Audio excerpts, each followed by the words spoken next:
Hello mga karusas, dito tayo uli ngayon sa kusina. Nagluluto tayo ng para pananghalian.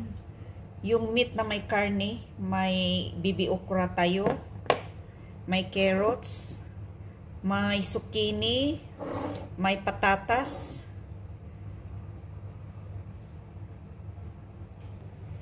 at saka ito na yung karne natin.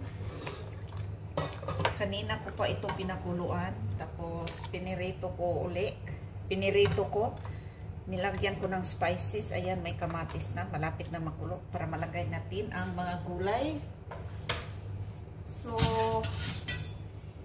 diyan tayo sa kabila. Dito sa kabila, nagluto tayo ng white rice. Ang sarap ng bigas dito mga karosas. Oh, long grain. Malambot na.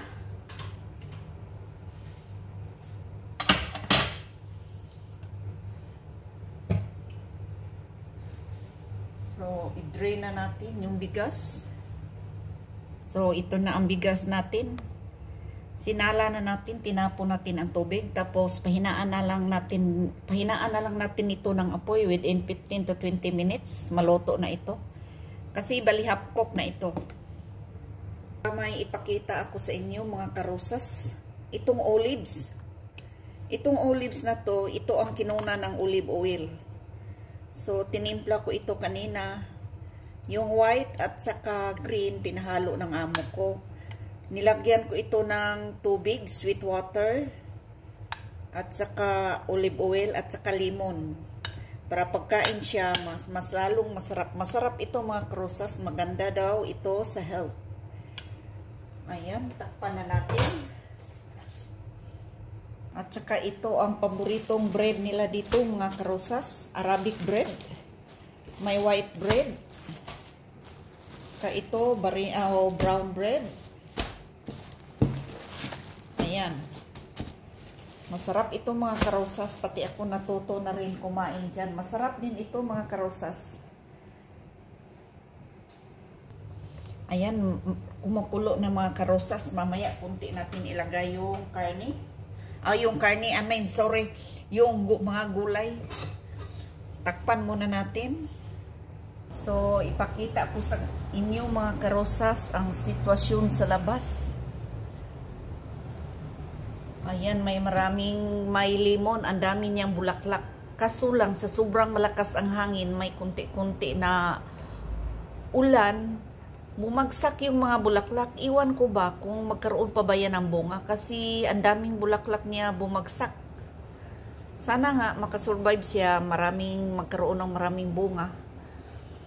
Ayan, masama ang panahon, parang makulimlim at saka mahangin. Yan ang talisay tree.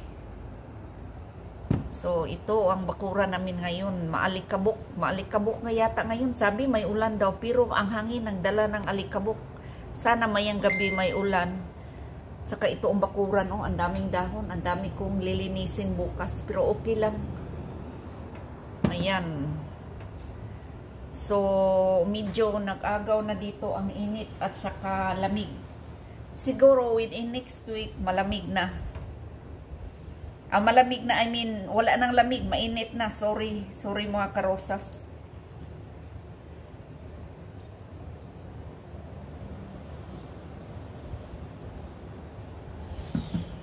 Ayan.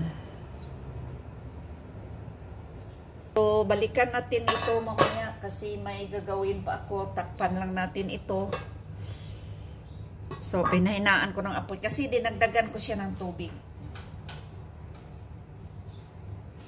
So, ganito ang buhay OFW.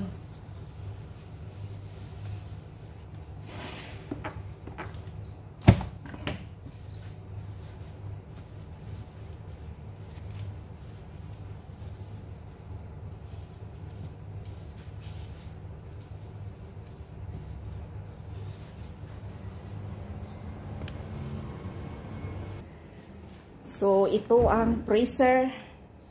Ito, puro lang ito karne. So, 1, 2, 3 karne. At saka dito sa pinakaitaas, mga french fries. Sa pinakaibaba, mga frozen na gulay. Pero itong 1, 2, 3, 4 na layer, Punong-puno ito sa karni, mga karosas, ang dami. At saka yan ang freezer. Ang daming mga mga pagkain ready for Ramadan. Punong-puno. Ayan, habang nagpalambot pa tayo sa karni kasi kulang pa sa lambot, medyo matigas pa kunti. So magluto tayo ng pancake. Homemade pancake ito, mga karosas, para breakfast ko ito bukas. Ang aga. Ayan.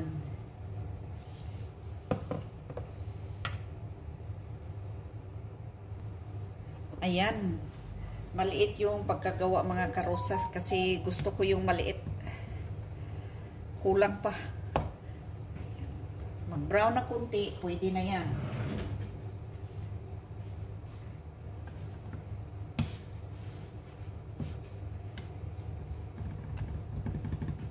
Uray, ang init.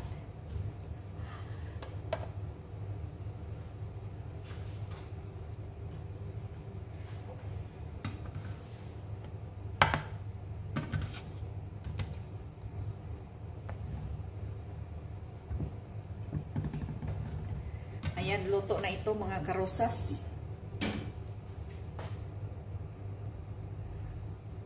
Ayan, malapit na maluto lahat.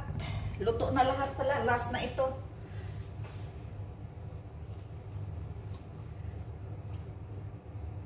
Ayan, luto na, mga karosas.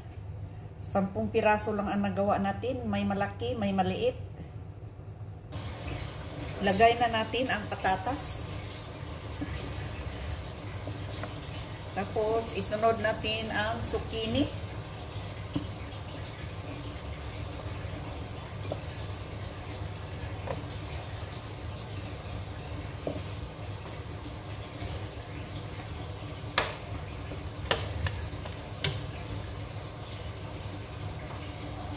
So, takpan lang natin, mga karosas. Balikan natin mamaya.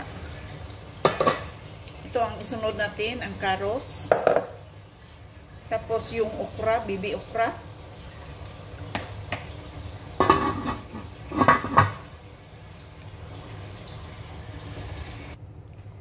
Ayan, isunod na natin ang carrots. At saka yung baby okra.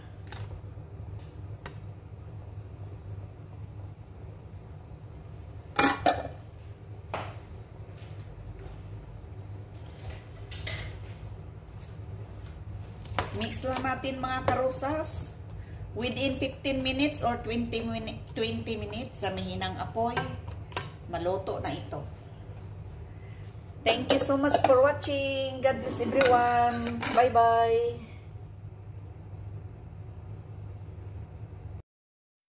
Ayan, ito na rin ang cheese sambusa.